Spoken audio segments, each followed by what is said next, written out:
புனித யோவான் எழுதிய நற்செய்தியிலிருந்து வாசகம். அக்காலத்தில் இயேசு யூதர்களிடம், என் வார்த்தையை கடைபிடிப்போர் என்றுமே சாக மாட்டார்கள் என உறுதியாக உங்களுக்கு சொல்கிறேன் என்றார். யூதர்களின் குறுகிய மனப்பான்மையால் இயேசுவை யாரென்று அவர்களால் புரிந்து கொள்ள முடியவில்லை.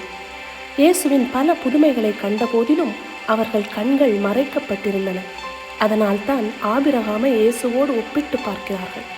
ஆனால் இயேசு ஆபிரகாம் கடவுளின் வார்த்தைக்கு கீழ்ப்படிந்ததால் தான் எண்ணற்ற மக்களுக்கு விசுவாசத்தின் தந்தையாக மாறினார் என்பதை சுட்டிக்காட்டவே, என் வார்த்தையை கடைபிடிப்போர் என்றுமே சாக மாட்டார் என்ற உண்மையான புரிதலை கொடுக்கின்றார். நம் அன்றாட வாழ்வில் இயேசுவை பற்றிய நம்முடைய புரிதல் எப்படிப்பட்டதாக இருக்கின்றது? கீழ்ப்படுகின்ற புரிதலாக இருக்கின்றதா, அல்லது அவருடைய புதுமைகளை நம்முடைய துன்பங்களை கொண்டு உதாசீனப்படுத்துகின்ற முறையில் அமைகிறதா? சிந்திப்போம், வாழ்வாக்குவோம்.